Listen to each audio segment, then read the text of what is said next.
Senhoras e senhores deputados, então vamos dar início à nossa primeira das duas audições aprazadas para hoje.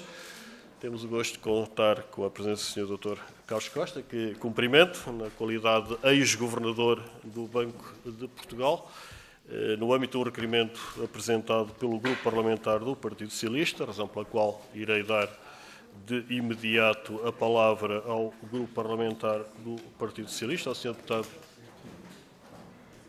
5 minutos, Sr. Deputado Miguel Costa Matos. Nos termos do nosso regulamento, disporá até 5 minutos para expor não só o requerimento, como as questões que coloca ao Sr. Dr. Carlos Costa. Cumpre-me apenas enquadrar e referir que esta audição prende-se com o fim do acordo de capitalização contingente celebrado no âmbito da venda do novo banco e, portanto, terminado a interpelação do Grupo Parlamentar requerente, repito, nos 5 minutos que estão atribuídos, darei a palavra ao Sr. Dr. Carlos Costa para responder, agradecendo antecipadamente que a resposta também se possa, na medida do possível, conter nos 5 minutos gastos pelo requerente. E, após essa resposta, irei dar sucessivamente aos diversos grupos parlamentares a palavra e disporá para resposta no final das questões colocadas por todos os grupos parlamentares do tempo gasto na formulação das questões. Sem mais delongas, Sr. Deputado Miguel Matos, faço agora a palavra. Muito obrigado, Sr. Presidente, senhoras e senhores deputados. Cumprimentar o antigo Governador do Banco de Portugal, Sr. Dr. Carlos Costa. Nós estamos a pôr fim a um triste episódio que assolou os portugueses durante os últimos 10 anos. E hoje, depois de 2 comissões de inquérito, inúmeras audições parlamentares, amplo escrutínio na imprensa, inspeções do Banco de Portugal e do Banco Central Europeu, podemos tomar algumas conclusões e fazer algumas questões. A primeira é que a resolução foi mal feita. Foi desde logo uma imposição da União Europeia e não como então se procurou criar o mito do Dr. Carlos Costa e do Dr. Pedro Passos Coelho, que disseram que não. Foi mesmo o BCE que forçou a devolução de 10 mil milhões que ditaram o fim do Banco Espírito Santo e o difícil parto do novo banco. Mas o banco bom era afinal um banco menos mau, porque apenas 11 dias depois da resolução a equipa de gestão dizia que o banco estava subcapitalizado. E o Banco de Portugal sabia, há provas documentais disso mesmo. Maria Luísa Albuquerque não quis dar o dinheiro a mais que o Banco de Portugal solicitou. A primeira pergunta, portanto, é, Sr. Dr. Carlos Costa, hoje em dia acha que deveria ter sido dado mais dinheiro?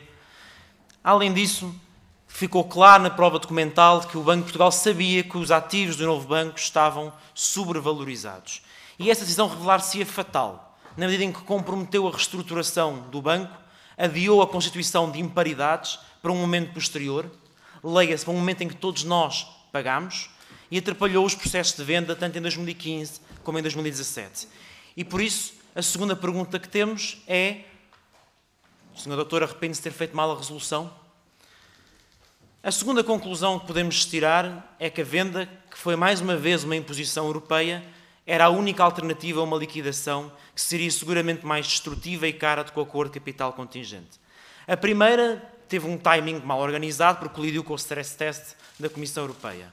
Meses depois, um novo processo de venda sofreu, da parte do Banco de Portugal, atrasos inexplicáveis. Arrastou-se mais de um ano, com a degradação das ofertas da parte dos compradores. E tudo isto foi denunciado em cartas pelo antigo Ministro das Finanças e atual Governador do Banco de Portugal, Mário Centeno, no acompanhamento que fez do processo, que reiterou a discordância com a sua estratégia, que então era Governador do Banco de Portugal.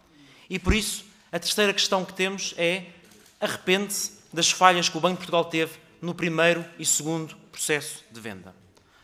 A terceira conclusão a que podemos chegar, sobretudo tendo em conta a informação que o Fundo de Resolução já hoje fez chegar a esta Comissão de Orçamento, Finanças e Administração Pública, é que o acordo de capital contingente acordado por exigência do Ministério das Finanças, do Governo da altura, o acordo de capital contingente permitiu ao Estado poupar dinheiro.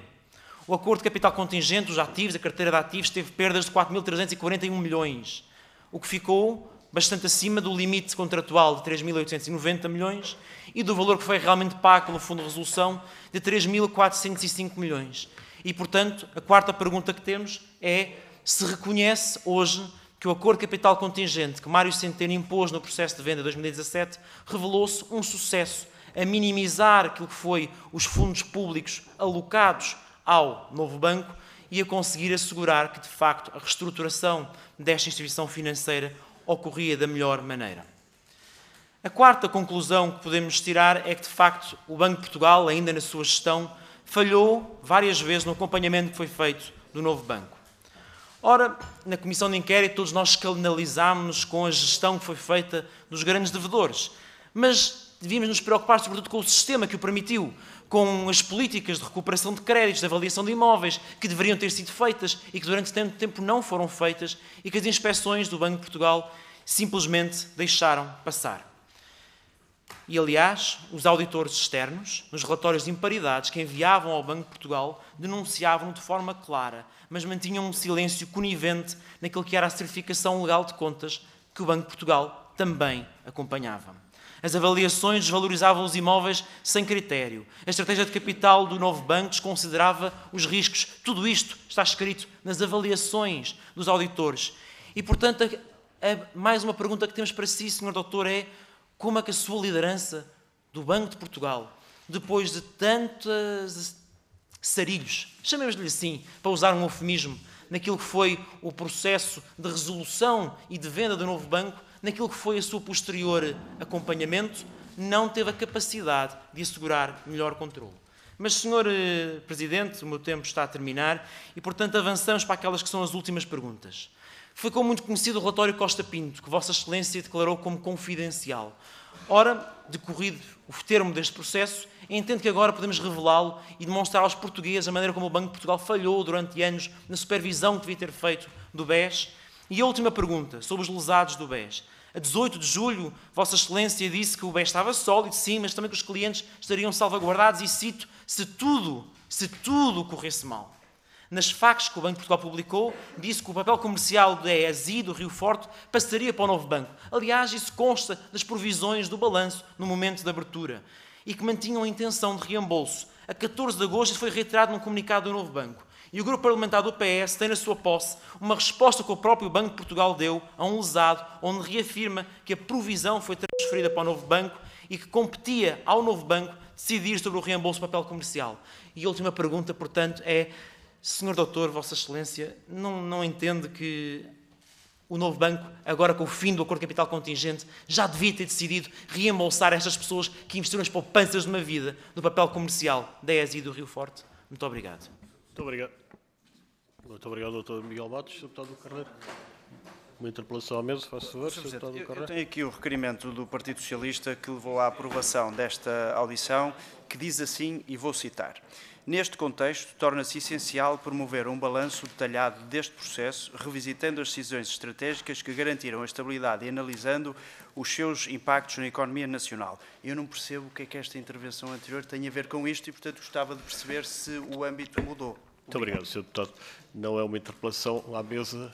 Não, quer dizer, é uma interpelação à mesa, mas lateral, obviamente, Sr. Deputado sabe que não se apreciam as intervenções dos diversos grupos parlamentares. Obviamente, o Sr. Dr. Carlos Costa responderá nos termos que entender às questões que são formuladas e, portanto... Sr. Presidente, é muito simples. Esta é a 14ª vez que eu falo sobre o BES e o novo banco. As questões que o Sr. Deputado colocou obrigavam-me a repetir 200 horas de explicação que aqui dei. Em primeiro lugar. Segundo, como o Sr. Presidente sabe, propus-me vir aqui de boa fé. Poderia ter tido outra atitude, propus-me boa fé e a atitude do Sr. Deputado não corresponde a essa boa fé. Indo às questões de fundo, tenho todo orgulho no que foi feito, porque nós tínhamos 3 alternativas na mesa em agosto de 2014. Ou liquidar o banco, certo? Ou numa liquidação desordenada, ou nacionalizá-lo, ou resolvê-lo. As únicas decisões que estavam no âmbito da decisão do Banco de Portugal era a decisão de liquidação, e a decisão de resolução.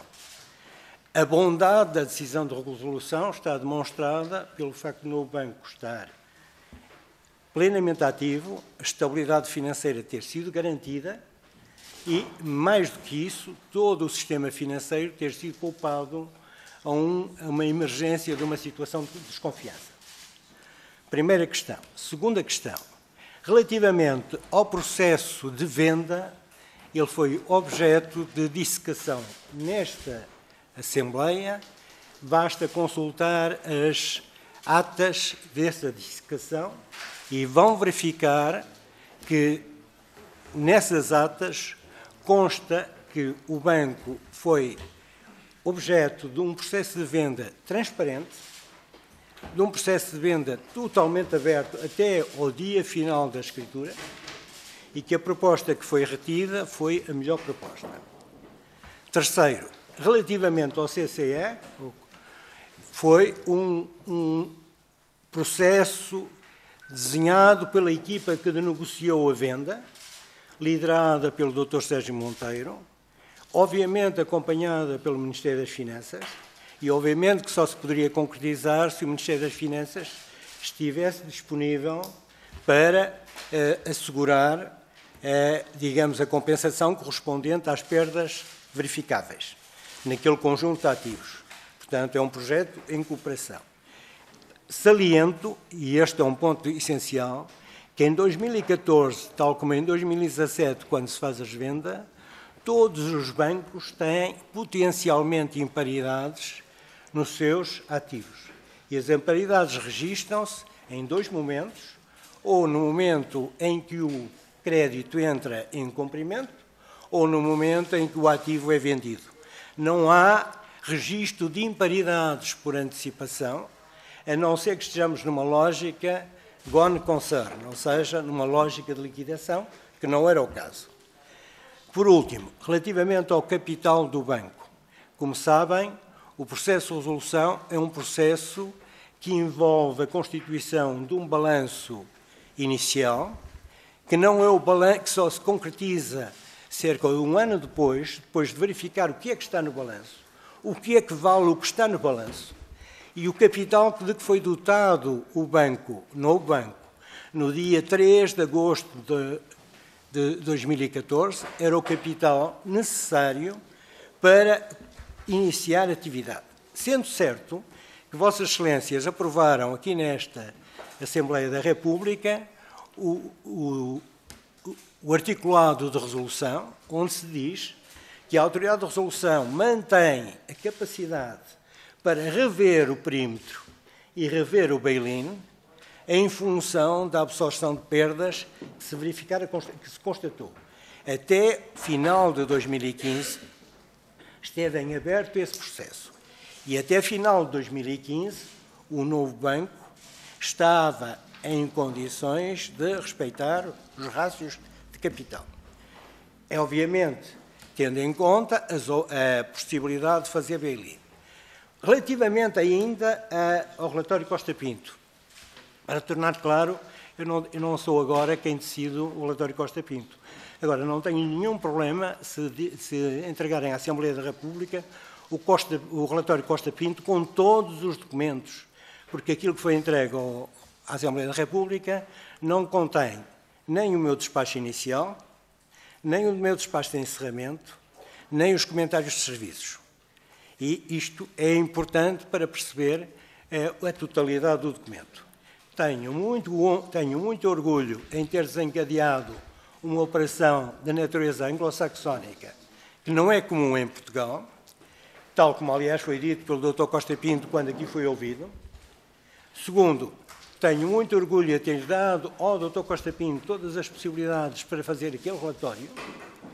Pena que o relatório tivesse sido transmitido sem todas as peças e mais, tal como disse o Dr. Pedro Machado e tal como disse o Dr. Luís Costa Ferreira quando cá estiveram, pena que o relatório tivesse sido interrompido a meio, porque esta prática anglo-saxónica significa que o relator, depois de ter constituído o seu relatório, tem uma fase seguinte, que é a fase de confrontação com os serviços e só depois que fecha o relatório. O relatório foi fechado sem ter havido confrontação com os serviços.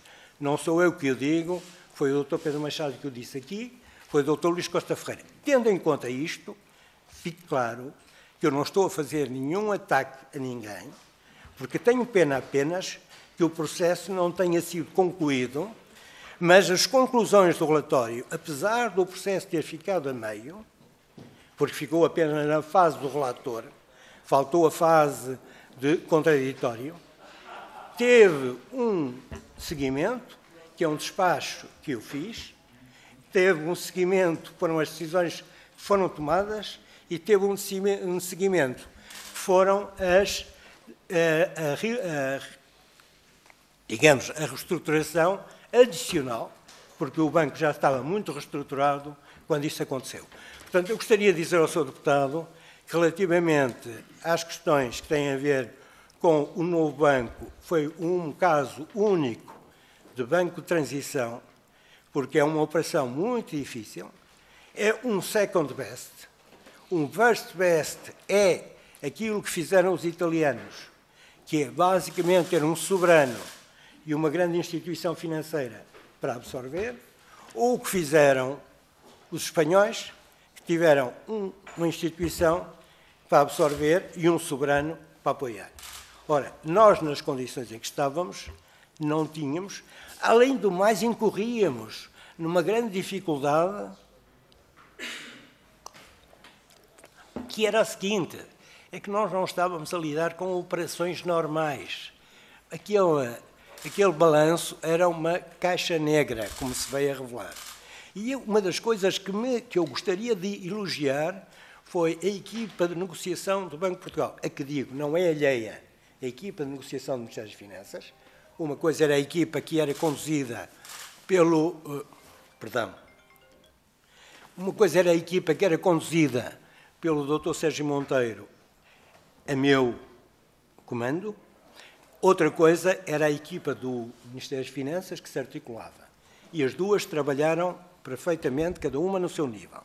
O Ministério das Finanças negociou com a DG Concorrência e certamente que fez o melhor que pôde e não conseguiu impor, embora fosse desejável, que houvesse um administrador não executivo no Conselho de Administração, não conseguiu impor outras regras, mas temos de ter consciência, e isto é um desabafo que eu faço, de muita experiência, é que a negociação nossa com a DG Concorrência não foi exatamente feita com a mesma boa vontade do lado do nosso interlocutor DG Concorrência, de que foi feita com os italianos.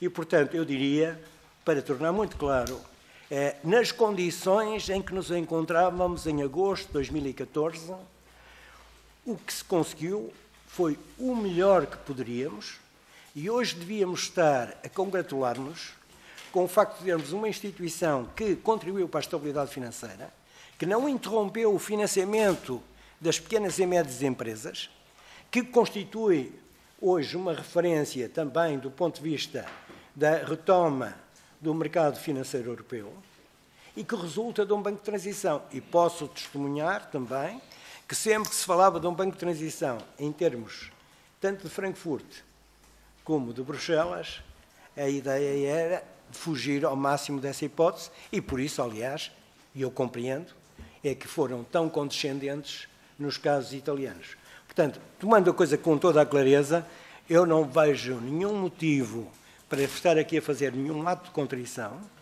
Tomei as decisões que achava que devia tomar naquele momento em função daquela informação, tendo em conta as restrições.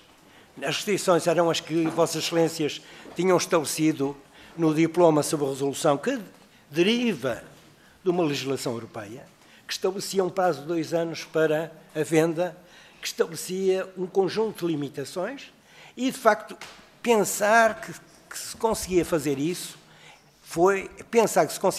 à partida foi de uma grande, eu diria, ousadia, para tornar as coisas claras. Gostaria de realçar que, relativamente ao primeiro processo de venda, o primeiro processo de venda fracassou e eu, retrospectivamente, direi que o segundo é melhor que o primeiro, mas se o primeiro tivesse sido concretizado, eu estaria contente porque tinha concretizado, por dois motivos essenciais. Primeiro, porque o segundo foi muito mais vantajoso para o sistema financeiro. Segundo, porque o primeiro se fazia em condições mais onerosas para a entidade vendedora, que era o Fundo de Resolução. Porquê? Porque, naturalmente, havia mais incerteza quanto ao banco. 2 anos de gestão adicional traz mais certeza. Tinham sido feitas diligências adicionais e tudo tinha sido feito de forma adequada. Só um ponto que eu gostaria de realçar. Nenhum banco registra as imparidades upfront. O banco registra as imparidades à medida que os factos as confirmam. E por isso mesmo é que se faz stress tests. Porquê é que se faz stress tests? Faz stress tests para avaliar se, por acaso, as avaliações que constam do balanço correspondem às avaliações possíveis, num caso as circunstâncias se alterem. E, portanto, nós temos que ter consciência que o balanço de uma empresa, o balanço de um banco, é uma perspectiva sobre o futuro que assenta numa aposta de confiança. Se esta perspectiva sobre o futuro se deteriora, a aposta de confiança altera-se e, naturalmente, as coisas são como são. Portanto, dito disto, eu sei que há, em breve, a publicação de um artigo de um dos membros da equipa que trabalhou nisto e a quem eu presto grande homenagem, a chamar a atenção, porque a solução portuguesa é o second best, não é o first best, mas o first best estava fora do alcance português, porque implicava um custo e, eu diria, uma iniquidade. Porque se fizéssemos o first best, significava pura e simplesmente, a menos que fosse uma operação em que aparecesse uma instituição financeira que absorvesse. Não havia. Porque implicava, seguramente, resgatar o infrator ou os infratores. Ora, isso é que nós não queríamos de forma nenhuma. Portanto, é isto. Muito obrigado, Sr. Carlos Costa. Eu, o papel comercial, respondo com tudo. Relativamente ao papel comercial, a questão que se coloca é que o banco sempre tornou claro que as dívidas do BES seriam respondidas pelo BES. As dívidas dos acionistas do BES são respondidas pelos acionistas do BES. E, de resto, é curioso que eu acabo de ler que ainda há dias a relação em Lisboa confirmou exatamente a interpretação a propósito desta questão. É uma questão muito simples. Eu sou sócio de uma papelaria, por hipótese, para tornar as coisas simples. Tenho dívidas. A papelaria de que eu sou sócio vai responder para as minhas dívidas? Claro que não, porque não foi a papelaria que constituiu as dívidas. E esta é a questão central. Se houve mis-selling, eu já expliquei isto à saciedade, aí estão os tribunais para decidir. Aí estão as autoridades e, mesmo nesse caso, não é o Banco de Portugal a parte envolvida. Porque não é o Banco de Portugal que superintende as práticas comerciais de ativos financeiros. Muito obrigado, Dr. Carlos Costa. Agora, como há pouco tive a oportunidade de referir, o doutor teria a amabilidade de anotar as questões, porque agora só responderá depois de todos os grupos colocarem as suas questões e irá dispor do tempo correspondente ao somatório dos tempos gastos. Eu peço desculpa ao Sr. Deputado por uma razão. Queria dizer, porque foi de rajada e eu já não apanho de rajada. Isso era quando eu era estudante e tinha que apanhar apontamentos. Não, penso que todos compreenderão que a latitude do tempo dado à resposta correspondeu à latitude das questões formuladas pelo Grupo Parlamentar Interpelante. Portanto, vou agora dar sucessivamente a palavra aos diversos grupos parlamentares. O Dr. Carlos Costa terá a amabilidade de anotar as questões na exata medida em que lhe devolverei a palavra depois de colocadas as questões pelos diversos grupos parlamentares. O primeiro dos quais, Grupo Parlamentar do PSD, Sr. Deputado Carneiro, dispõe até 5 minutos. Faça favor. Muito obrigado, Sr. Presidente, Srs. Deputados, Dr. Carlos Costa. Antes de mais, agradecer-lhe a sua vinda cá, porque não tinha essa obrigação. já não exerce funções no Banco de Portugal e, portanto, não era obrigado a vir, mas optou por vir. A sua audição foi proposta pelo Chega e foi aprovada com o voto a favor do Partido Socialista e da Iniciativa Liberal. Nós não vemos grande utilidade na sua audição cá, não por desmerecimento da sua pessoa, mas porque aquilo que o PS se propunha a esclarecer aqui hoje é o fim do CCA e os grandes méritos relativamente às decisões que foram tomadas no passado. Aliás, o requerimento do Partido Socialista diz: este desfecho reflete o sucesso das opções adotadas a quando da venda do novo banco em 2017 e desmente as previsões catastrofistas sobre a utilização do CCA e sobre a sustentabilidade do novo banco. Portanto, o objetivo do Partido Socialista era um só, era valorizar aquilo que fez no governo do Partido Socialista, mas com algo que é sui generis.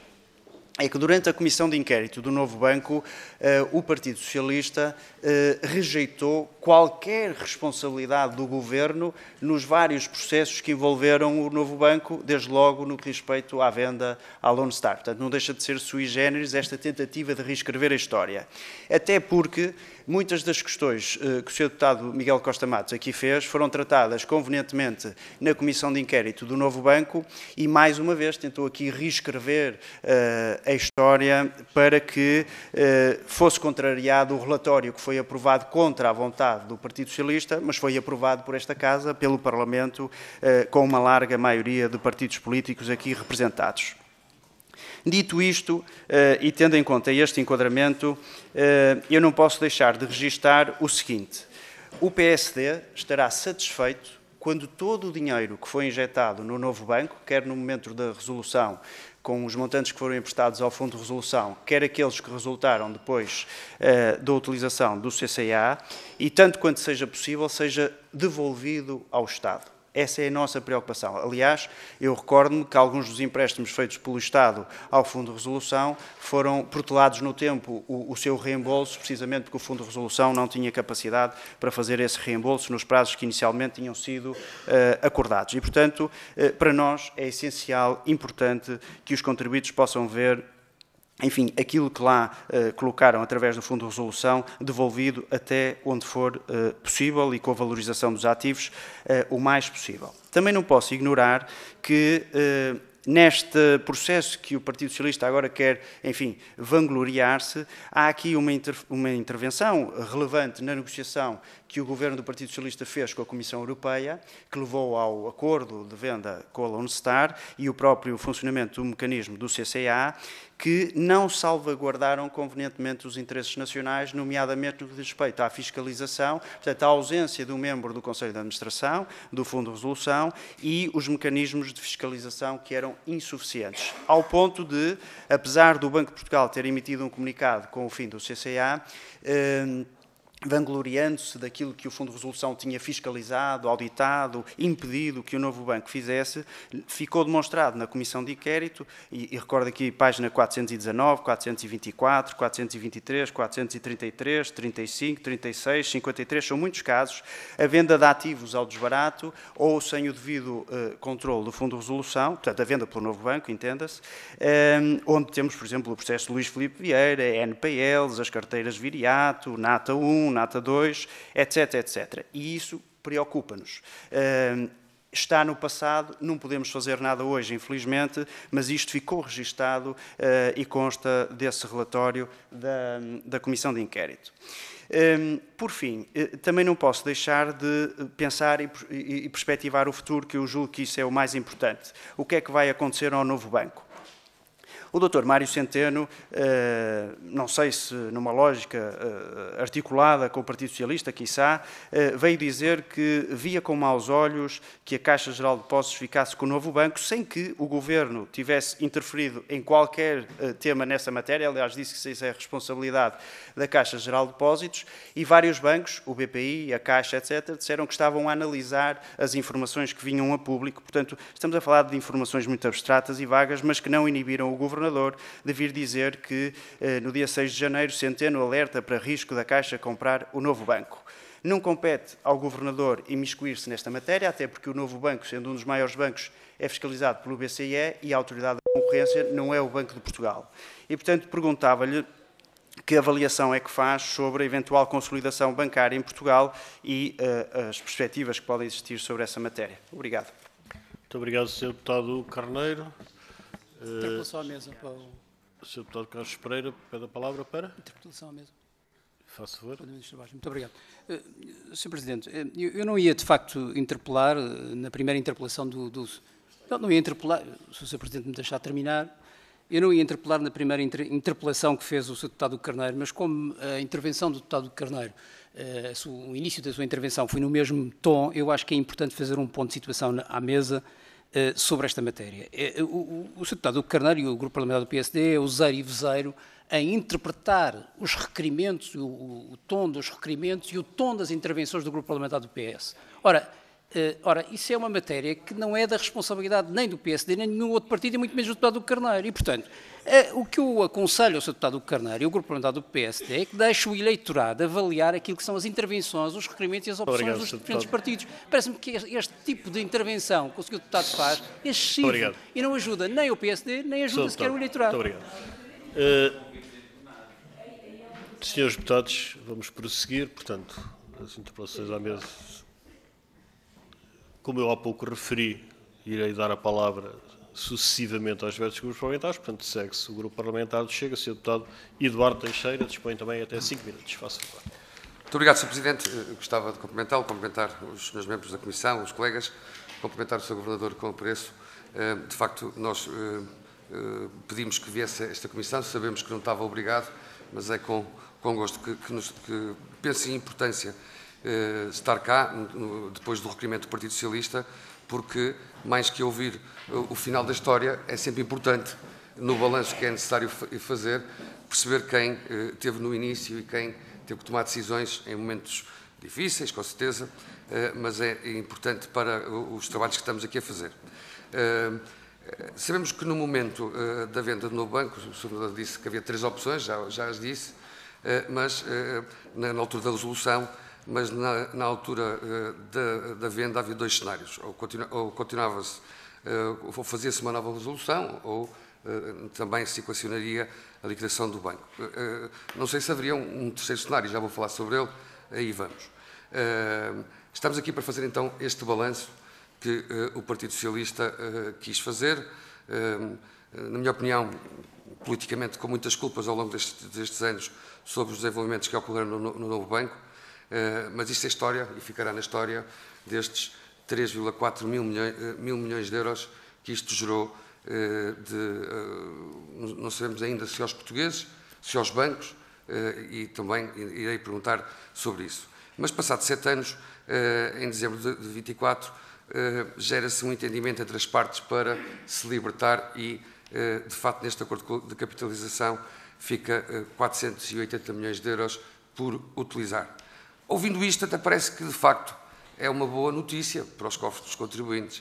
O facto é que nós, quando sabemos e ouvimos o discurso de António Costa, naquele momento, não Carlos Costa, mas o Dr. António Costa, Primeiro-Ministro de Portugal, disse, na época, que este dinheiro é só precalço, isto não vai ser utilizado, isto são 3,9 mil milhões, caso seja necessário. O facto é que, em resumo, foi quase tudo utilizado e estamos aqui para fazer esse balanço. Se António Costa disse aos contribuintes bem ou se não disse, porque, pelos vistos, disse mal, porque se utilizou 3,4 mil milhões. E cedo se percebeu que, com polémicas pelo caminho, que esta operação, de facto, ia custar muitos milhões e muitos custos. Naturalmente, com o fim deste mecanismo, o novo banco não conta mais com a rede de segurança financeira do Estado e do Fundo de Resolução. Isso é ponto assente e, portanto, é importante esse comunicado no final de dezembro, em dezembro do ano passado, e o Banco de Portugal vem salientar isso mesmo no comunicado que nos enviou, e dizendo todos os esforços. O problema é que o Governo também aprovou e, portanto, vem dizer, e agora volto ao início da história, e admitir que a Caixa de Depósitos possa entrar no capital do banco, o que é um paradoxo, porque quando nós, em 2017, um governo socialista admitiu a venda e criou condições para a venda, afinal de contas, ainda não percebemos, e é um governo de esquerda, agora vem um governo supostamente mais de direita dizer que se vai entrar no capital e, portanto, aqui há algumas questões que eu não quero ter opinião, só estou a ser factual nas coisas que foram ditas. Perguntar ao Sr. Governador de alguma forma se acha que este fim da história do novo banco para si é admissível. Como também gostava de lhe perguntar, porque nestas dúvidas, se o Fundo de Resolução é financiado pelos lucros dos bancos e os bancos foram pondo lá dinheiro no Fundo de Resolução, se esta operação trouxe ou não, na sua opinião, aos contribuintes portugueses, quem é que financiou de facto estes 3,4 mil milhões? Não foram os lucros gerados pelos bancos, com certeza, porque não chegaram a este montante, mas agora estão a atingi-lo, porque estão a gerar milhares de milhões de lucros. Foram os bancos que pagaram isto? Gostava de ter essa sua certeza. Sabemos que o novo banco é um dos maiores bancos do país, foi apoiado, mas também escrutinado. Houve uma comissão de inquérito, houve várias, como disse, 14 vezes veio cá, um verdadeiro selo de garantia para a eventual venda. Ou seja, tem lá 3,4 mil milhões de capitais públicos, semipúblicos, Fundo de Resolução, Estado, mas via com bons olhos que, de facto, este fosse o fim desta história, que fosse adquirido pela Caixa Geral de Depósitos, ou seja, que se tornasse um banco público. E para terminar, Sr. Governador, na sua opinião, o que verdadeiramente motivou a decisão de concluir este acordo de capitalização contingente e prescindir destes 500 milhões de euros, o que é que teve por trás disto em dezembro de 24? Hoje, Pedro Passos Coelho disse, ao ser ouvido, ouvindo a imprensa, portanto, é o que está na imprensa, disse que gostava que esta história não terminasse e que a culpa morresse solteira. Qual é a sua opinião sobre isto? Acha que a culpa do novo banco vai ficar solteira? Muito obrigado. Muito obrigado, Sr. Deputado Eduardo Teixeira. Palavra agora ao Grupo Parlamentar da Iniciativa Liberal, Sr. Deputado André Abrantes Amaral. Faço saber, a palavra é sua, 5 minutos. Muito obrigado, Sr. Presidente. Desde já agradeço a disponibilidade do Sr. Dr. Carlos Costa para esclarecer o Parlamento sobre o seu papel neste processo de concretização do acordo de capital contingente do novo banco. E, nessa medida, olharmos também para o futuro da banca no nosso país. Antes de mais nada, eu não posso deixar de notar que não deixa de ser irónico que o Partido Socialista se preocupe agora tanto com os lesados, seja o mesmo PS que fez um processo de negociação de reembolso dos lesados envolvendo o Dr. Diogo Lacerda Machado, que prejudicou alguns investidores do papel comercial do GES. Também chamar a atenção que o Partido Socialista pretende promover aqui um balanço detalhado do processo, mas o processo do BES não começa em 2010, 2011 com a crise financeira, não começa em 2014 com as medidas tomadas para proteger os depósitos, em 2017 com a venda do novo banco. O processo começa muito antes, quando a banca, incentivada por políticas socialistas, acabaram por dar incentivos à concessão de crédito fácil em setores não produtivos, através de benefícios fiscais e incentivos ao consumo, e ainda também a forma, o braço dado que o BES deu sempre aos governos do Partido Socialista, de José Sócrates, que contou com este banco para financiar as suas políticas públicas. Dado que o Dr. ex-governador representa aquele que foi um período de grande constrangimento no setor financeiro nacional, também não posso deixar de aproveitar para recordar que o país e o setor financeiro não se pintam com a cor rosa com que o Partido Socialista encara o que sucedeu, como se salta, aliás, do requerimento que trouxe o Sr. ex-governador até aqui. A conjuntura e a gestão do novo banco permitiram que fosse concluído o acordo de capital contingente, assinado em 2017, mas nós não esquecemos no que esteve na sua base, decisões de créditos geridas politicamente e a promiscuidade entre o Estado, os bancos e demais interesses envolvidos.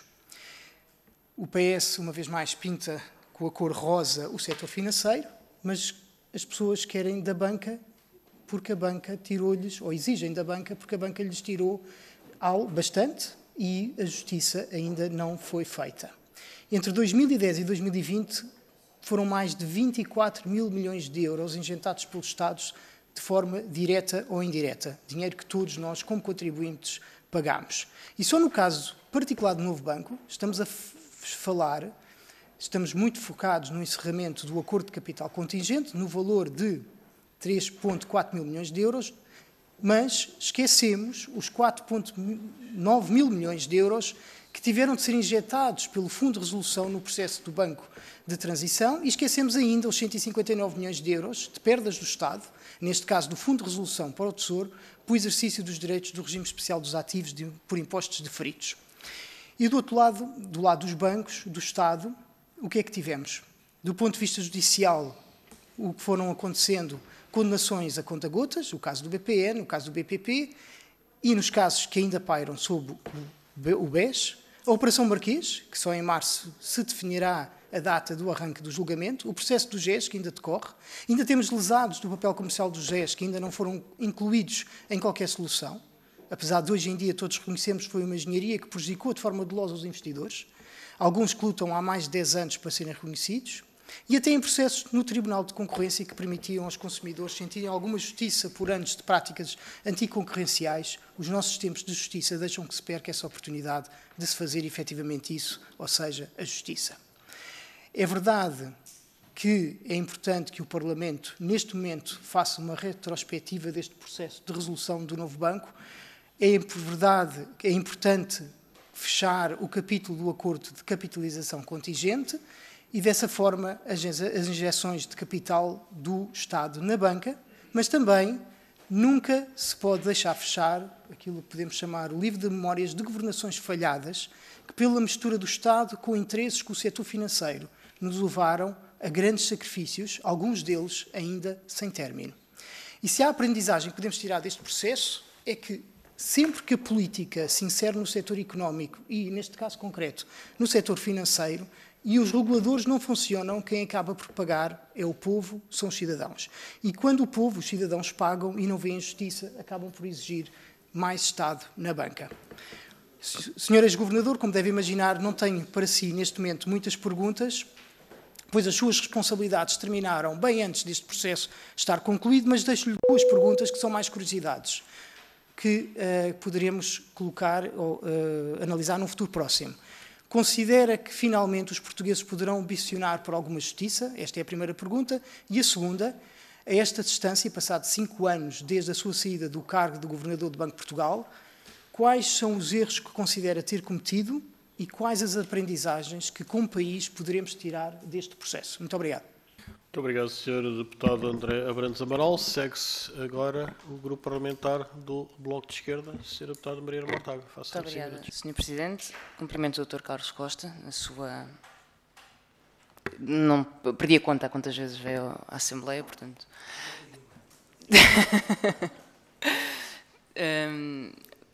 Não posso deixar de fazer um comentário. Quem ouvir a Iniciativa Liberal acha que o Dr. Ricardo Salgado era um ministro ou político, mas não era. Era, de facto, o presidente de um banco privado que controlou a economia como bem quis e que fez as negociatas que bem entendeu. E não precisou de ser um agente público para o fazer. Dr. Carlos Costa quis o destino que o Dr. Carlos Costa viesse ao Parlamento falar sobre o BES e o novo banco no mesmo dia em que Pedro Passos Coelho está a testemunhar em tribunal sobre o caso BES. E sobre isso, em abono da Justiça, acho que é preciso dizer, não há nada sobre este processo que não tenha sido já perguntado e escrutinado. 2 comissões de inquérito depois, várias audiências, não há nada. O que não quer dizer que não tenhamos perguntas que não foram respondidas. É verdade, mas as perguntas não são novas. Nós não sabemos porque é que o Primeiro-Ministro Pedro Passos Coelho e a Ministra das Finanças Maria Luísa Albuquerque, tal como o Ministro das Finanças Mário Centeno e o Primeiro-Ministro António Costa, disseram aos portugueses que nem a resolução nem a venda iriam ter custos para os contribuintes, quando tiveram custos para os contribuintes, ainda estão a ter, mas isso nunca vai ter resposta. Não continuamos sem saber quem são os donos da Lone Star. É uma pergunta sem resposta, ninguém sabe quem são os acionistas da Lone Star. E continuamos sem saber porque é que foram vendidas carteiras de ativos no novo banco, sobretudo ativos imobiliários, num período de apreciação dos preços do imobiliário e de inflação imobiliária, com perdas tão significativas. E essas perguntas ficam e estão sem resposta. Há perguntas, no entanto, que já foram respondidas. Foi aqui perguntado qual é a dívida que os bancos ainda têm ao Fundo de Resolução e qual é o ponto de situação que fazemos. Bom, é muito simples. A situação líquida do Fundo de Resolução é negativa em 6.489 milhões de euros. Portanto, é isto que é devido ao Fundo de Resolução pelas suas intervenções no BANIF, no BES, na resolução, do mecanismo de capital contingente, são 6.500 milhões de euros. E quando foi negociada a forma dos bancos devolverem este dinheiro ao Estado, foi dito aos bancos que não só poderiam incorporar esta devolução nas suas contribuições regulares, tanto a contribuição para o Fundo de Resolução como a contribuição bancária, que já existiam e que iriam existir de qualquer forma, mas simplesmente agora estão direcionadas ao pagamento de um empréstimo, como ainda foi dito outra coisa. Foi dito, essa prestação, essas contribuições, nunca podem superar 250 milhões por ano. E nós vamos ajustar os prazos da dívida para que nunca ultrapassem 250 milhões por ano. E os prazos da dívida foram ajustados e, portanto, os bancos vão andar a pagar até 2049. Não há nenhuma dívida pública já agora que tenha sido negociada desta forma. Nenhuma. Nenhum banco de investimento chega a um Estado e diz, olha, desculpe, só pode pagar 250 milhões por ano. Portanto, nós consideramos que a sua dívida vai ser estendida a mais de 20 anos. Mas foi isto que o Estado fez aos bancos, os bancos voltaram aos lucros e continuam a pagar exatamente a mesma prestação, que ainda por cima é substituída por uma contribuição que já tinham que pagar. E isso continua sem... Enfim, sem resposta, não há grande resposta, foi uma decisão política do PSD e depois do Partido Socialista. Eu tenho 3 perguntas para fazer à luz das coisas que sabemos hoje e do tempo que passou. Primeira, eu gostaria de perguntar, em 2017, quando o governo do Partido Socialista vendeu o banco ao Lone Star, num negócio, quanto a nós, ruinoso, se foi ou não foi considerada a venda de novo banco à Caixa Geral de Depósitos. Na altura seria muito difícil, porque a Caixa Geral de Depósitos tinha tido um programa de reestruturação aprovado pela Direção-Geral da Concorrência e, portanto, não poderia fazer aquisições. Mas, sendo certo que por isso não seria possível, gostaria de saber se foi equacionado. Uma questão de coerência, para tentar perceber se o atual governador do Banco de Portugal tem a mesma opinião que tinha o então Ministro das Finanças acerca desta possibilidade. A segunda pergunta tem a ver com a aplicação do mecanismo de resolução e, neste caso, do Fundo Europeu de Resolução, já nem sequer está tanto nas nossas mãos. Nós percebemos em Portugal e fomos um bocadinho a cobaia deste mecanismo, ele não voltou a ser utilizado na mesma medida em muitos sítios, foi utilizado com muitas diferenças em Itália, em Espanha, e há uma coisa que parece ser óbvia, é que se o Deutsche Bank falisse, e está para ser provado que não tenha falido já, não tenha tido ajuda do Estado alemão, esta legislação de regulação, de intervenção e de resolução bancária era ineficaz. Para bancos que são demasiado grandes para falir, este enquadramento de resolução é ineficaz. Finalmente, faço-lhe uma outra pergunta que tem a ver com a compatibilização das regras de resolução e, em parte, também do mecanismo único de supervisão e a Direção-Geral da Concorrência. E, portanto, se há ou não há uma contradição entre as regras de concorrência, por um lado, e aquelas que vêm do mecanismo único de resolução e do mecanismo único de supervisão, por outro. Muito obrigado, Sra. Deputada Mariana Mortágua. Segue-se o Grupo Parlamentar do Partido Comunista Português. Sra. Deputada Paula Santos, 5 minutos também, faça. Muito obrigado, Sr. Presidente. Cumprimento o Dr. Carlos Costa. Há, de facto, hoje, ao dia de hoje, em que estamos a fazer esta discussão, a propósito agora de uma nova intenção da venda do novo banco, de facto passaram um conjunto de anos e a verdade é que quanto mais se conhece, mais fica comprovada que as decisões que foram tomadas em torno do novo banco constituíram de facto um crime económico. E que crime este em que os lucros são do capital, os prejuízos são públicos, suportados pelo povo português e que estima-se que os prejuízos cifrem mais 10 mil milhões de euros. Aliás, a própria auditoria do Tribunal de Contas, quando foi feita em 2021, creio eu, confirmava que tanto a resolução do BES como a privatização do novo banco não acautelaram o interesse público. E também desmistificou aquela ideia de que a resolução seria um empréstimo e pago pelos bancos, na prática confirmou-se mesmo de recursos públicos. E, portanto, estamos perante uma circunstância em que a resolução ficou na esfera pública grande parte da dívida assumida pelo Estado. Na privatização do novo banco, a Lone Star constituiu um novo momento de assalto aos recursos públicos, tendo a Lone Star adquirido 75% do capital por 0 euros, sob a condição de uma injeção de capital de 1.000 milhões de euros numa instituição que é sua, e que o Governo, na altura do Partido Socialista, disponibilizou ainda 3,89 mil milhões de euros em garantias, sem qualquer mecanismo eficazes de controle, aliás, e ao longo dos anos foi-se vendo toda a gestão ruinosa, quer da privatização, quer durante todo o processo de gestão privada da Lone Star, de facto, em particular, ficou público a venda de imóveis e de outros ativos ao desbarato, sem qualquer intervenção,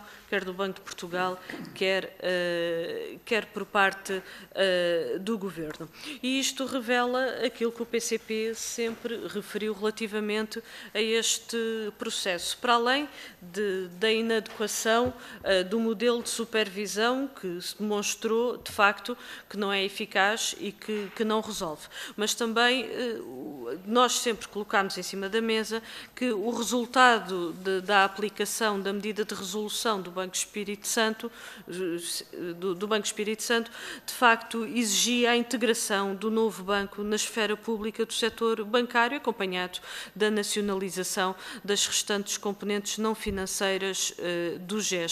Esta integração na esfera pública permitiria a constituição de uma segunda instituição financeira pública, que, na nossa opinião, era a única solução capaz de minimizar os custos para o Estado, já aqui fiz referência ao valor, em cerca de 10 mil milhões de euros, ao mesmo tempo o aumento do controle público do capital bancário, desacelerando o processo de aquisição da banca, que neste momento atua em Portugal por capitais estrangeiros. Isto deixa também evidente que aquilo que à época era dito, de que isto não só não iria ter encargos, mas que se ficaria pelos 4,9 mil milhões de euros, de facto confirmou-se que foi muito superior e com os prejuízos a serem suportados pelo povo português.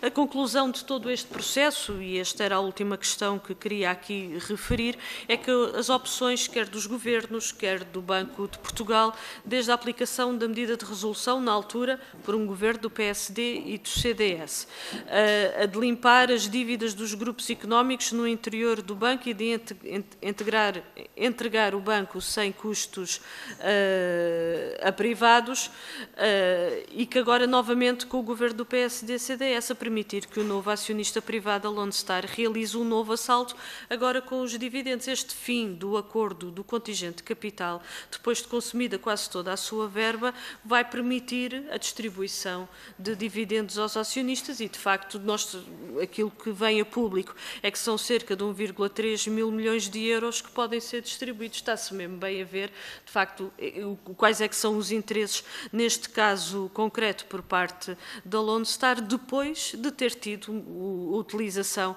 de uma garantia pública de mais 3,4 mil milhões de euros. Ou seja, todo este processo, eu vou terminar, Sr. Presidente, todo este processo, desde a resolução, a privatização, agora nova venda, de facto, o que se revela é, de facto, que foi e é ruinoso para o interesse público. Muito obrigado, Sr. Deputada Paula Santos. Para concluirmos, Sr. Deputado Paulo Núncio, dispõe até 5 minutos, faço favor. Muito obrigado, Sr. Presidente. Eu começaria também por cumprimentar o Dr. Carlos Costa e agradecer a sua presença não obrigatória nesta comissão. É sempre um prazer revê-lo. Bastou ouvir a primeira intervenção do deputado do Partido Socialista para se perceber o único objetivo destas audições. É tentar louvar a suposta atuação do ex-ministro das Finanças, Mário Centeno, atual governador do Banco de Portugal, Mário Centeno. Aliás, na linha do comunicado emitido pelo governador Mário Centeno, que elogia de uma forma absolutamente imparcial o ex-ministro Mário Centeno. Mas isto tem um nome, isto chama-se propaganda, e o Banco de Portugal não deveria ser usado para fazer propaganda. Para além disso, estes supostos elogios são indevidos e são desadequados. A venda do banco, do novo banco, realizada em 2017, e é bom recordar, durante um governo do PS, no período da geringonça, é sempre interessante e curioso ouvir os comentários dos ex-parceiros da geringonça contra esse governo, quando continuaram a apoiar o governo e a aprovar todos os orçamentos, não obstante todas estas escritas violentas que fazem passado uns anos. Mas é importante recordar que a venda do novo banco foi feita exatamente no tempo da geringonça, em que quer o PCP, quer o Bloco de Esquerda apoiavam o Partido Socialista. E por isso foi no tempo do vosso governo. E esta venda envolveu, de facto, a criação de um mecanismo de capital contingente, através do qual o fundo injetaria dinheiro no banco sempre que as perdas, com um conjunto de ativos, pressionassem os rácios para níveis inferiores a 12%. E é de saudar, na nossa perspectiva, na perspectiva do CDS, o fim do acordo do capital contingente, porque com o fim deste acordo, que foi realizado já agora em dezembro de 2024, durante o governo da Aliança Democrática, permite atingir 4 objetivos. Por um lado, terminar os pagamentos do fundo ao banco. Em segundo lugar, resolver um conjunto de litígios pendentes. Em terceiro lugar, permitir a distribuição de dividendos. E em quarto lugar, permitir a venda do novo banco, o que permitirá recuperar parte dos custos para o erário público. E nós sabemos que, se o acordo de capital contingente, realizado no tempo do governo da geringonça, foi uma imposição para a venda do banco ao acionista Lone Star, resta saber se as condições que foram acordadas nesse acordo de capital contingente foram as mais benéficas para o erário público. Por outro lado, há que dizê-lo antes das perguntas, há que denunciar esta tentativa do Partido Socialista de se tentar apropriar do acordo de capital contingente, quando em 2017 dizia expressamente que a operação era da total responsabilidade do Banco de Portugal e rejeitando qualquer intervenção do governo da altura. Bom, dito isto, eu gostaria de fazer 4 perguntas. Primeira pergunta, e já que começámos com a venda do novo banco ao Lone Star, na sua perspectiva, qual foi o impacto da intervenção na altura do governo do PS, através da famosa carta de António Costa à Comissão Europeia e ao BCE, sobre o estado da banca em Portugal, e se essa intervenção teve um impacto positivo ou negativo no processo negocial de venda do novo banco. Será que esta ação do ex-primeiro-ministro António Costa contribuiu para um quadro regulatório mais rígido, apertando os requerimentos de capital que posteriormente justificaram uma maior ativação do acordo de capital contingente? Terceira pergunta. Considera ou não positivo o fim do acordo de capital contingente, antecipando num ano o prazo que estava fixado, que era inicialmente de dezembro de 2025? E, finalmente, um aspecto que me parece da maior importância e que também tem a ver com a negociação da venda do novo banco ao acionista Lone Star. De acordo com a informação da AT, da Autoridade Tributária, até abril de 2024, o novo banco recebeu 620 milhões de euros de créditos tributários e de acordo com o regime especial por impostos deferidos. Em compensação desses créditos tributários, o Estado entrou no capital do novo banco, num aumento de capital ou em vários aumentos de capital, em valor correspondente a 110% dos créditos fiscais que foram concedidos ao banco. E dessa forma o Estado passou de ter quase 12%, estou a terminar, Sr. Presidente, quase 12% do capital do novo banco. Bom, nesse regime, o que estava previsto era que os acionistas das empresas em que o Estado entrava no capital viam a sua posição diluída se não acompanhassem o aumento de capital do Estado.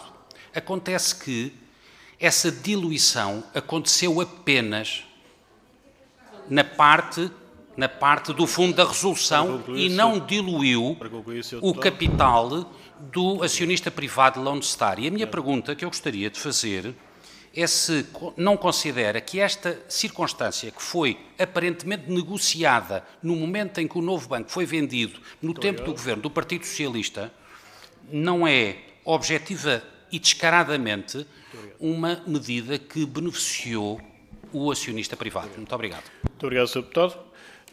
O Dr. Carlos Costa, agradeço às senhoras e senhores deputados as questões formuladas. Senhoras e senhores deputados, já tiveram a oportunidade de formular as questões, presumo que estejam interessados em ouvir as respostas. O Dr. Carlos Costa e o Sr. Deputado Paulo Núncio, desculpa.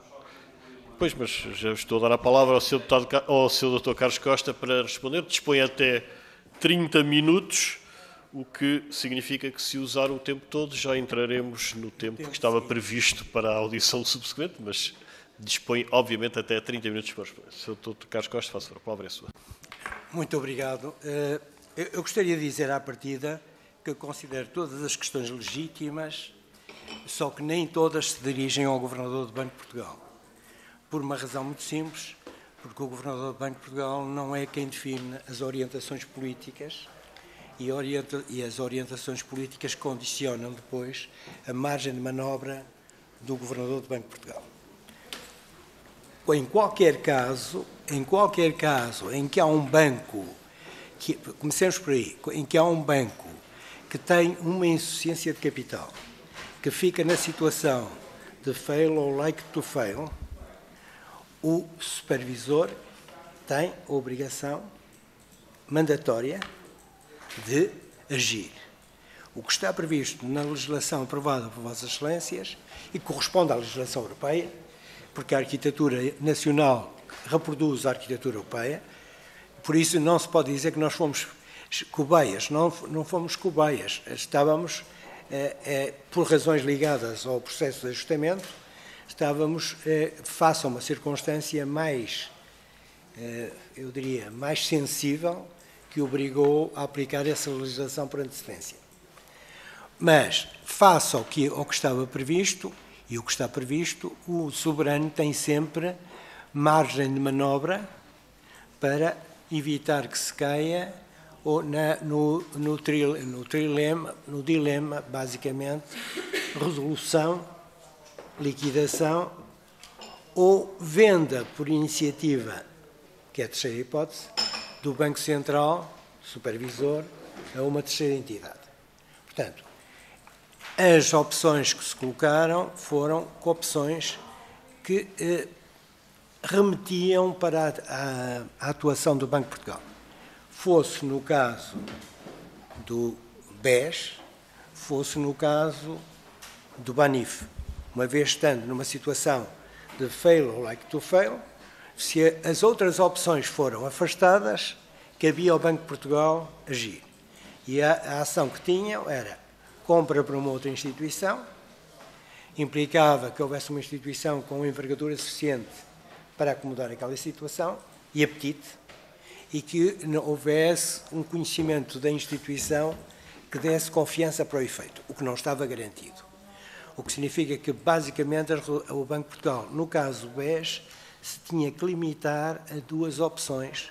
Ou liquidava, e ninguém imagina o tsunami, a onda de choque que resultaria daí, ou resolvia, e resolvia significava constituir um banco de transição.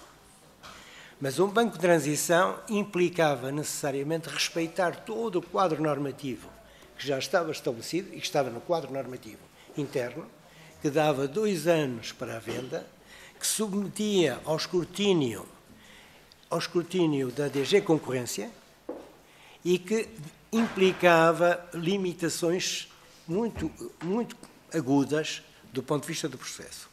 Algumas dessas limitações, curiosamente, foram benéficas. Por exemplo, as limitações relativas à transparência, as limitações relativas à abertura, porque se há processo que foi escrutinado interna e externamente de forma apurada, foi o processo de venda do novo banco, e se consultarem a decisão da Comissão, da DG Concorrência e da Comissão Europeia, que dá autorização para o processo, verificam que está lá tudo elencado do ponto de vista da correção do procedimento seguido. Podem-me dizer, mas podiam ter ido por outra via, podiam ter seguido a via italiana. Bom, eu tenho opiniões que não vou exprimir, porque eu atuei enquanto governador, não atuei enquanto cidadão com opinião política. E como governador tinha que levar a carta a Garcia, que significava preservar a estabilidade do sistema financeiro. Mas também podemos nos perguntar se alguém imaginou que tínhamos capacidade, nas circunstâncias da época, para iniciar um diálogo com a DG Concorrência para as alternativas que os italianos seguiram. Tenho dúvidas, mas deixemos isso de lado e dou o benefício da dúvida, eu diria mais que o benefício, digo o reconhecimento de que a via seguida era a via possível, e mais do que isso, que havia que seria possível, mesmo, se me perguntassem se fosse italiano, seguia a via italiana, eu diria, eu teria muito cuidado do ponto de vista da equidade pública, porque estaria a resgatar quem não merecia ser resgatado, quando o bail-in que está previsto, isto é, a assunção de perdas que está prevista na legislação de resolução, é a única forma de fazer com que os infratores paguem. E se se lembrarem bem, e eu chamo a atenção para isto, no caso do BES, os infratores pagaram. Essa é uma das coisas que eu, aliás, peço para lerem na resposta que o Banco de Portugal deu ao Tribunal de Contas, não é da minha responsabilidade, mas subscrevo-a, em que mostra que o Banco de Portugal, do ponto de vista da equidade de tratamento, levou ao limite. Onde é que ele parou? Parou nos depositantes. Parou no ponto limite, esse que seria muito complicado ultrapassar. Segunda questão. Teve esta ação impacto sobre o contribuinte e, portanto, os primeiros ministros não foram verdadeiros? Não. O que os primeiros ministros disseram era verdade. Era verdade numa visão patrimonial. Se eu constituo de um lado do primeiro membro do balanço um crédito e no segundo membro do balanço uma dívida, o crédito sobre o fundo de resolução e uma dívida ao mercado, em termos patrimoniais eu estou neutro. Mas, se eu cobro um juro acima do juro, e está aqui alguém que sabe mais disto que eu, um juro superior ao juro que paga a República, eu estou, na prática, a fazer uma aplicação financeira, por motivos forçados, mas é uma aplicação financeira, e o Estado português vai ter, no futuro, uma receita, não só que resulta do reembolso do crédito que constituiu sob o Fundo de Resolução, que é a cargo dos bancos, como vai ter os juros correspondentes a esse empréstimo. Perguntam-me assim, mas não é injusto, pergunta, que o sistema financeiro suporte o custo do resgate de um banco? E eu diria não, porque isto é um mecanismo que aproveita a todos, ora uns, ora outros. É injusto que a vossa companhia de seguros pague o vosso acidente automóvel, fazendo com os prémios dos outros segurados? Não é? Todos estamos no mesmo. Portanto, a única questão que isto traz é apenas esta, é que todos têm que ter consciência que as asneiras de uns são pagas por todos. E isto é a arquitetura europeia e é a filosofia europeia. Portanto, dito isto, para todos e com toda a clareza, tanto o Primeiro-Ministro Passos Coelho como o Primeiro-Ministro António Costa, do ponto de vista patrimonial, disseram aquilo que era. É evidente que no curto prazo implica uma necessidade de liquidez, que é coberta no médio prazo por uma recuperação de liquidez.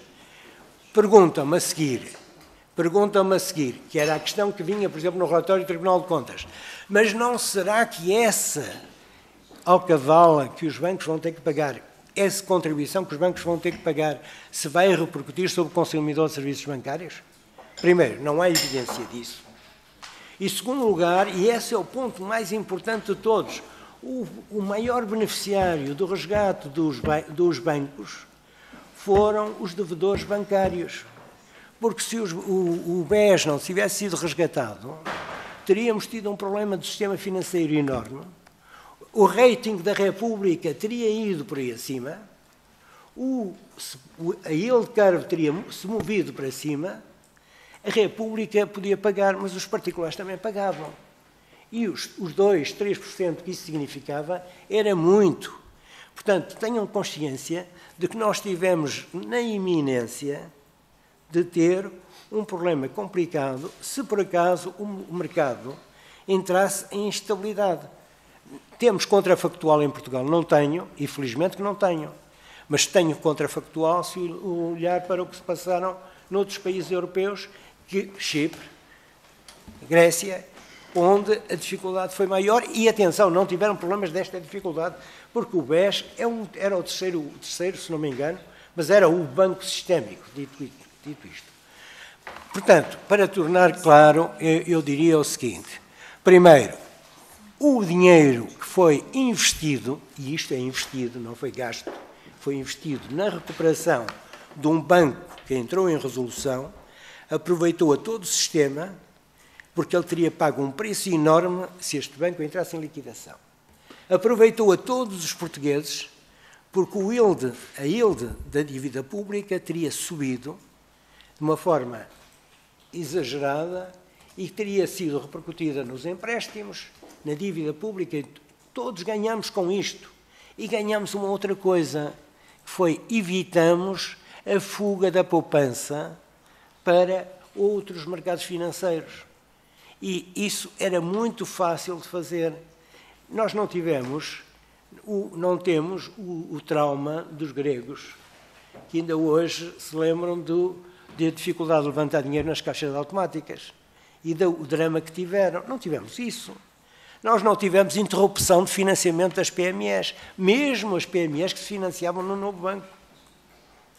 E eu, aliás, gostaria de dizer, porque estou agora numa qualidade civil, que é ótimo, eu quero prestar uma grande homenagem aos colaboradores do novo banco, porque eles passaram por uma situação traumática. Podem dizer que foi a culpa do governador, não foi, mas isso não é o que menos me importa. O que menos me importa é que eles arregaçaram as mangas e fizeram o possível. Depois vem a seguir outra questão, que é, mas como é que foi a gestão daquela entidade naqueles 2 anos? Primeiro, é muito difícil agarrar numa entidade daquela natureza, e eu tenho que prestar aqui uma homenagem ao Dr. Stock da Cunha, que é pouco falado, e também, claro, ao Dr. António Ramalho e a todos que se deram, porque pegar numa instituição naquelas condições é extremamente difícil. Manter as equipas motivadas é extremamente difícil. Dar a cara junto dos clientes é extremamente difícil. E eles fizeram-no. E o banco está aí, e está de boa saúde, porque foram eles que aproveitaram bem a oportunidade que foi dada. Perguntam-me, mas a Lone Star fez um grande lucro. Mas a operação foi aberta, todos foram convidados. Eu sei que alguns, e isto permite responder à questão da doutora Paula Santos, eu sei que alguns talvez não se tenham manifestado, por razões que tinham a ver com, digamos, strings attached, com limitações que resultavam de apoio público que tinham recebido entretanto. O que explica, por exemplo, 2 ou 3 instituições financeiras que nós gostaríamos que tivessem vindo e não vieram. Mas ninguém podia alargar o prazo era aquele. Ou tínhamos aquele prazo ou não tínhamos aquele prazo. Não podíamos dizer agora à DG Concorrência, ouçam lá, alarguem para 4 anos que eu estou à espera daquele. Eles diziam, bom, então vamos liquidar isso. Não podia. Portanto, fizemos o possível, e eu digo fizemos no plural, porque eu associo aqui toda a equipa do Banco de Portugal e do Fundo de Resolução com grande eu diria, com grande empenho e com grande apreço, fizemos o que era possível em circunstâncias que eram circunstâncias limite. E mesmo a venda, nós temos que ter consciência de que não concretizássemos a venda à Lone Star, e o processo foi completamente aberto. No dia seguinte, o novo banco entrava em resolução, em liquidação, e não era o Banco de Portugal que controlava o processo, eram as autoridades europeias.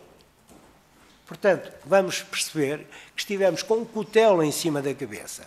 Depois podem-me dizer assim, está bem, mas e na negociação com a Lone Star podia ter sido melhor? Uma negociação pode ser sempre melhor ou pior. O que perguntamos é, salvamos aquilo que podia ter sido salvo? Ficamos numa situação do win-win, em que as duas partes, e eu digo, sim, ficamos. A negociação com a DG Concorrência podia ser melhor, tínhamos objetivos que deixamos cair, mas eu não me posso pôr no lugar de quem estava a negociar, porque já negociei muitos anos no plano europeu, andei lá muito, e sei que as coisas são como são. Portanto, o que temos que olhar é, conseguimos, e aquilo que conseguimos deu frutos, e os frutos estão aí. Esta é a primeira questão que eu gostava de dizer. Portanto, coloquemos de lado opções políticas, porque não é isso que eu vim discutir, não é o cidadão que está aqui, agora é o ex-governador. E é o ex-governador, na ação de ex-governador, que está aqui a falar.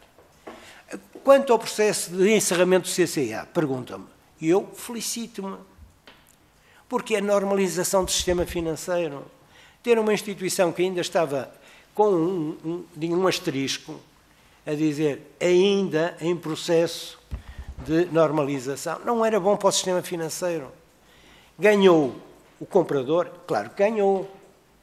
Ganhou o Fundo de Resolução e o Estado, claro que ganhou. A certeza de um lado e do outro era boa. O comprador ganhou, é que se deixou de politizar o novo banco. No dia em que se encerrou, não há mais politização do novo banco, é uma instituição como qualquer outra. No dia em que se encerrou, também deixamos de estar a discutir agora transferências para o novo banco, porque elas acabaram. Encerrou-se, é um capítulo fechado. E eu, se me permitirem, este desabafo, eu sou dos que felicito as equipas por terem conduzido o processo a este ponto. Poderia ter sido mais cedo? Bom, isto na negociação é simples, é constituir capital de negociação de um lado e do outro. O Fundo de Resolução foi constituindo o seu capital de negociação.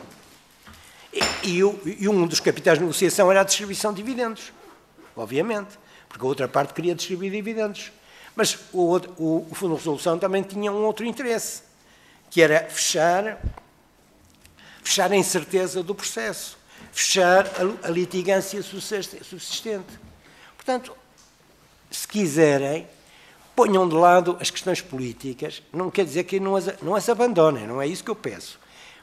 Pensem no quadro em que estávamos, o resultado é o melhor e vão ter a certeza que vai ser um case study no futuro, nesta matéria, no plano europeu. Mas, volto aqui às questões, porque não quero fugir de forma nenhuma a elas, a venda à Lone Star não foi sem concorrência, foi altamente competitiva. E eu faço aqui justiça, mais uma vez, ao Governo, que trabalhou mão na mão com o Banco de Portugal, que até praticamente ao fecho da negociação disse, isto está aberto. Se alguém apresentar aqui e bancar uma proposta melhor, vamos ver. Alguém apresentou? Não. Podem dizer, mas se eu soubesse o lucro que estava lá, pois eu já o disse, há uma instituição que não percebe porque é que não foi a jogo. Teve medo, porque no fundo era uma caixa preta. E quando se compra uma caixa preta, a caixa preta são os ativos que lá estão e que não se sabe muito bem o que é que eles valem. Ora, esta caixa preta revelou-se menos perigosa, menos difícil e, sobretudo, revelou ter uma máquina pessoal fabulosa. Voltando ainda às questões.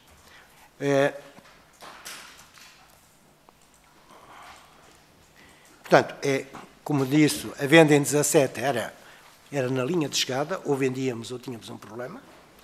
Segundo, a questão questão das necessidades de capital, é óbvio que quando se tem um banco em transição e não se tem uma almofada de capital grande, e que não é a vontade do soberano que dita isso, é a generosidade da DG Concorrência que nos deixa ou não ter. E a DG Concorrência o que nos quer ter é a de trela curta, que é para forçar a venda. Para além de ter um prazo, tem uma trela curta, força a venda. Podem dizer assim, mas aqueles tipos são diabólicos. É a vida. Portanto, eles têm um objetivo e concebem... Não é. Não. Doutora Mariana, peço desculpa de tratar assim a sua deputada. Fui o primeiro a enviar, e digo isso em algum lado, uma carta muito violenta ao Dr. Durão Barroso a propósito da DG Concorrência em 2012, achando que era inadmissível o que estava a passar. Mas uma coisa é dizer isto, outra coisa, eu, que fui chefe de gabinete de um comissário europeu durante 7 anos, não conhecer as regras de jogo. Eu conheço as regras de jogo, conheço a correlação de forças, sei que tenho que trabalhar e não vou ficar a queixar-me ou chorar a dizer que eles são os maldosos. Eles têm o jogo que têm e eu tenho o jogo que tenho. E isto é próprio de um pequeno país e é o próprio de qualquer pessoa que está num quadro da União Europeia. Tem que ser assim. Depois, os créditos tributários. Aqui é uma pergunta interessante sobre os créditos tributários que foi posta pelo Dr. Paulo Núncio. Presidente da Comissão. Presidente da Comissão, Sr. Presidente. Foi uma questão posta que é muito interessante. Eu sou um crítico da conversão dos créditos tributários em capital. Digo-lhe já. Acho que foi uma cedência da banca. Sei que foi imposta para a DG Concorrência. Vamos ser claros, ser justos. Não foi? Não foi do Governo. Não foi da DG Concorrência, porque era uma forma de evitar uma ajuda implícita através... Mas não é justo, porque basicamente o que estamos a alterar é a dinâmica acionista de uma sociedade. Que se constituísse um crédito com ónus especiais, eu aceitava perfeitamente. Agora, entrar na lógica acionista, isto pode ter efeitos nefastos. Bom, mas os meus amigos... E eu sou amigo deles, os meus amigos, alguns já se reformaram, já não estão no ativo, mas eles lá tinham a sua lógica, e a lógica era, vamos penalizar quem é. A ideia da G-Concorrência, e eu respondo à deputada Mariana Mortágua, a ideia da G-Concorrência é a ideia de qualquer um que é forte faça quem é fraco. É que quando o fraco necessita de ajuda, vamos ver se lhe endireitamos a coluna vertebral.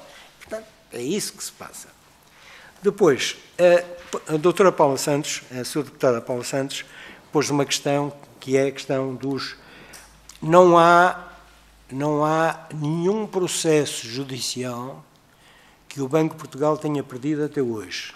Atenção. Segundo, não há nenhum processo judicial que, se fosse da responsabilidade do Banco de Portugal, que não tivesse sido concluído. Toda a litigância do Banco de Portugal foi devidamente fechada, obviamente no Tribunal da Concorrência. A venda de ativos fez-se nas condições que eram possíveis, que é uma comissão de acompanhamento, que não está no órgão da administração, não tem um administrador independente, não está na comissão de controle, nem está na comissão de riscos.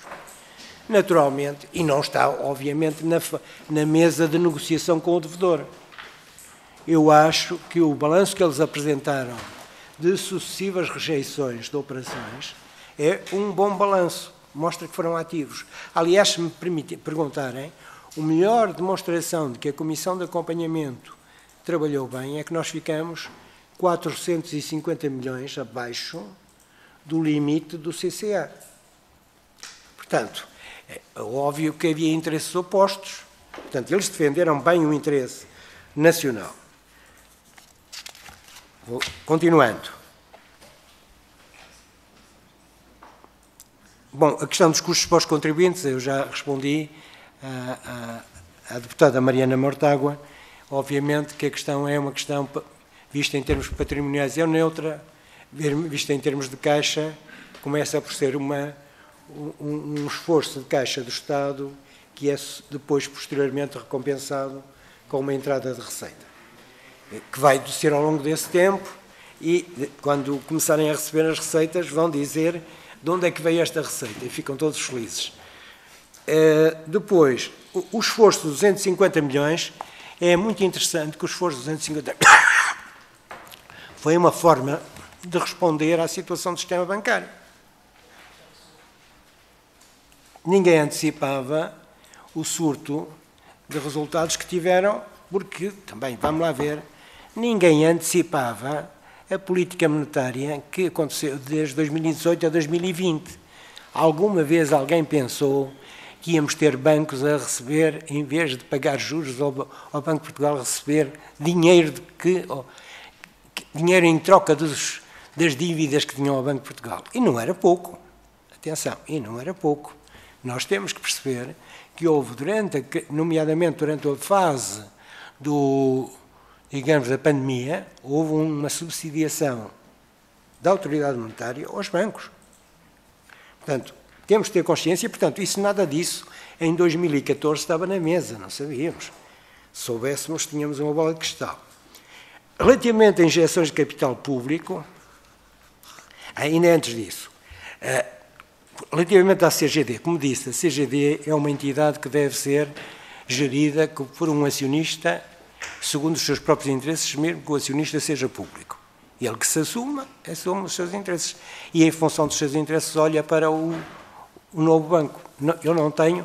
Depois posso ter considerações de economista, mas aqui eu não posso ter considerações de economista. Tenho que ter considerações de a pessoa que aceita que o mercado se organiza desta forma.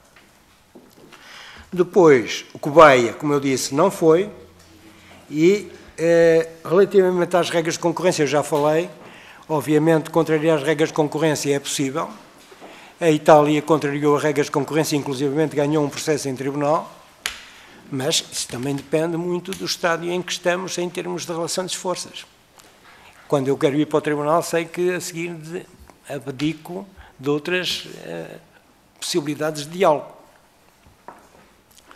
Relativamente ao deputado André Abrantes Amaral, relativamente ao papel comercial, aí a questão é simples, o papel comercial não era emitido pelo BES, era emitido por um acionista, o assunto foi devidamente abordado pelos tribunais, a jurisprudência está feita, confirma a visão do Banco de Portugal.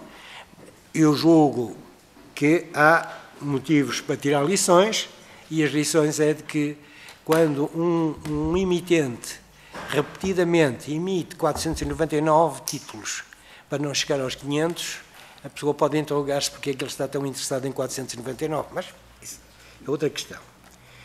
Depois, relativamente ao sistema bancário, a gestão política do sistema bancário depende também da qualidade dos acionistas do sistema bancário. Portanto, o que nós nos temos que perguntar é se os acionistas tinham condições para ter autonomia, porque nestas coisas nunca há... Um tango tem dois dançarinos, e se alguém está a dançar o tango é porque o outro lado tem capacidades para acompanhar. Portanto, nestas coisas, criar a ideia de que há interferências porque há necessidades, ponto. E isso ficou muito espelhado, aliás, no depoimento que o Primeiro-Ministro Passos Coelho fez hoje no Tribunal. Ele explicou, obviamente, se ele quisesse entrar nesse tango, honra seja feita que não entrou e, portanto, e bem, porque o custo para o contribuinte seria enorme.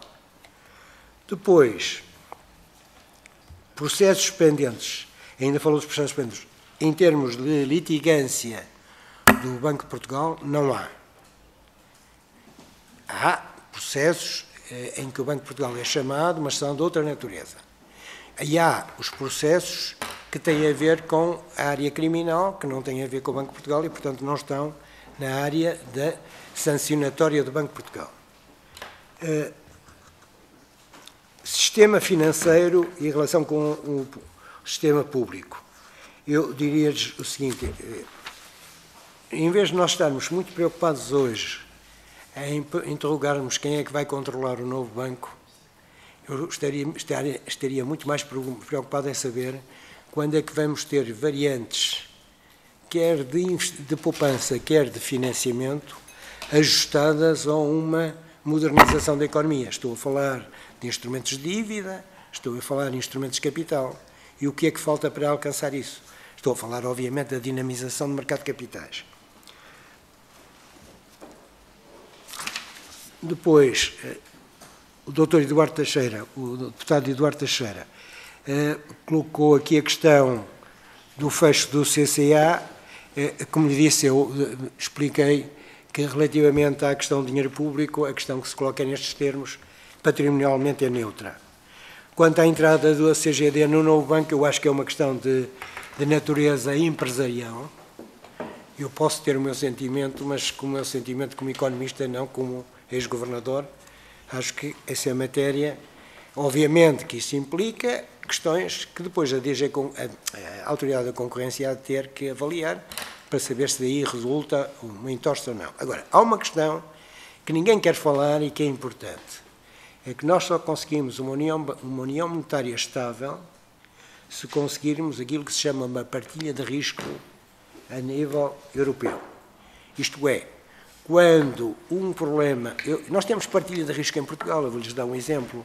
Se houver um problema em Trás-os-Montes com o setor da vitivinícola, o nosso sistema bancário resolve a questão porque absorve o problema sem grandes dificuldades. Mas se o setor vitivinícola de Trás-os-Montes dependesse apenas das caixas locais, arrastava as caixas locais. Ora, a vantagem de uma união bancária e de bancos transversais é o facto de diluir o choque, quando um choque ocorre de forma assimétrica. Há uma dificuldade que é esta, e é isso que acontece, por exemplo, nos Estados Unidos. Há uma dificuldade que é a de sabermos se somos capazes depois de ter mecanismos de retenção da poupança, porque eu o sei, não sou ingênuo, que durante a crise de 2009, 2010, 2011, os bancos alemães que estiveram em Portugal, em vez de transferir recursos da Alemanha para cá, captavam depósitos que iam para a Alemanha, o que significa que agrava o problema. Portanto, é preciso que haja equilíbrio. Ver se não me esqueço de nada, porque... Para concluir, exatamente.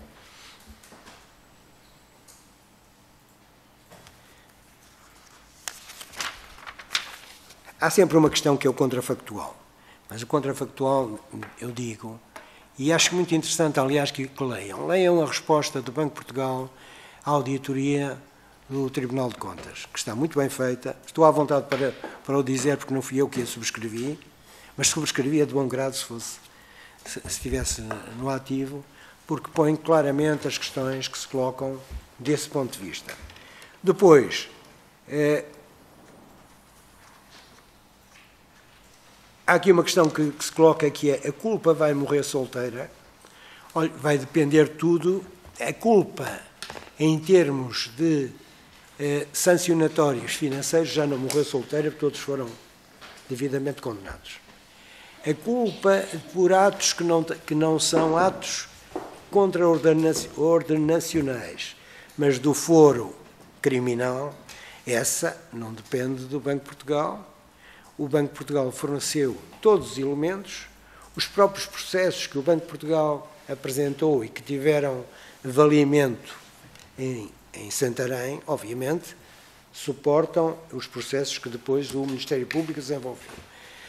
Não ignoro, e acabo aqui, porque é bom dar conta disso, que provavelmente na história portuguesa nunca tivemos um processo com esta complexidade, porque estão múltiplas jurisdições envolvidas, estão processos financeiros muito mais sofisticados do que alguma vez passaram pelos nossos tribunais. E eu, no fim deste processo, imagino que a nossa magistratura vai sair muito mais informada e sabedora do que o era no passado, porque não é o cheque roubado, nem a letra desonrada. Muito obrigado, Dr. Carlos Costa. Eu recordo aos senhores e senhores deputados que já estamos a comer tempo que estava destinado, isto estará obviamente à audição do Fundo de Resolução, portanto, relativamente à segunda ronda, se há inscrições, uma inscrição, 2 inscrições. São 2 minutos, portanto, também irei dar depois a palavra por 4 minutos ao Dr. Carlos Costa para responder e agradecia especialmente que todos se contivessem nos tempos, porque estamos já, de facto, atrasados relativamente à audição subsequente. Sr. Deputado Miguel Costa Matos, 2 minutos, faça favor. Muito obrigado, Sr. Presidente, Sras. e Srs. Deputados, Sr. Ex-Governador, e agradecer-lhe as respostas que deu às várias perguntas, porque de facto demonstrou que todo o dinheiro que o Estado meteu no Fundo de Resolução vai ser integralmente devolvido e que a venda não representa qualquer tipo de custo para o Estado. E, de facto, demonstrou também que o acordo de capital contingente, pelo facto de ter pago menos 485 milhões de euros do que era o seu limite máximo contratual, foi um acordo que minimizou aquilo que foi o impacto financeiro da venda para os portugueses. É importante também dizer que, face aos pedidos do novo banco, são menos 711 milhões de euros e, portanto, o novo banco tinha pedido muito mais. E, portanto, face a este facto, o novo banco pediu muito mais do que o que obteve, é preciso insistir na pergunta: será que os mecanismos de fiscalização foram ou não foram suficientes? Até porque depois temos o reverso da moeda. Porque seguramente Vossa Excelência conhece o relatório da inspeção de junho de 2017 e de janeiro de 2020 do BCE.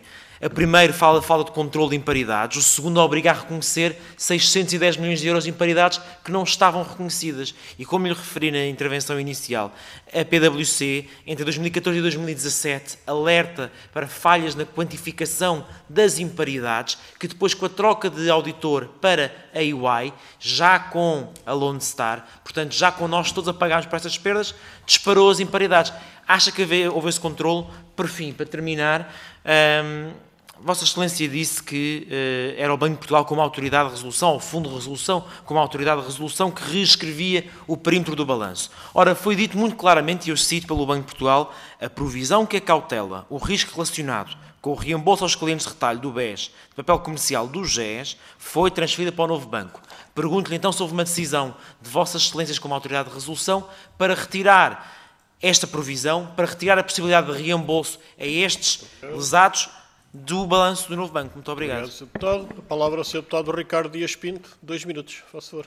Muito obrigado, Sr. Presidente. Srs. Deputados, Sr. Carlos Costa, muito obrigado pela sua presença aqui nesta audição. Acreditamos, ou pelo menos parece-nos, olhando para o cenário reunido, que este acordo de capitalização contingente, estabelecido em 2017, foi a solução encontrada para assegurar financeiramente o novo banco na sua fase de estruturação.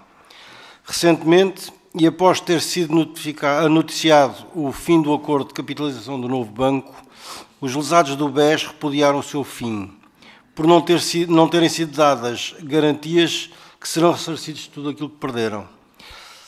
Tendo em conta a sua vasta experiência e conhecimento sobre o assunto, gostava de lhe perguntar se considera que o Estado português está resignado nas soluções dos lesados do BES e na reposição das suas poupanças.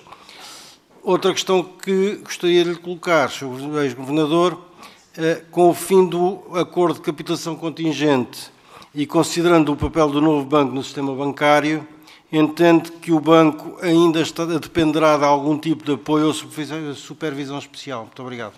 Muito obrigado, Srs. Deputados. A palavra, então, ao Dr. Carlos Costa, dispõe de até 4 minutos. Muito obrigado. Primeira resposta, relativamente às imparidades que foram constatadas pelo Mecanismo Único de Supervisão isso é normal. Quando se faz uma inspeção, avaliam-se critérios e isso é um diálogo que se passa entre o supervisionado e o supervisor, que neste caso inclui o Banco de Portugal. Portanto, o que significa foi que chegaram lá e verificaram os critérios e disseram que precisam de constituir provisões adicionais. Ponto. Relativamente aos lesados, chama a atenção que não há lesados do BES, há lesados do GES. E o Banco de Portugal não tem poderes para converter um lesado do GES num lesado do BES, porque não pode instituir, e por isso esse comunicado que foi feito pelos serviços de comunicação está errado.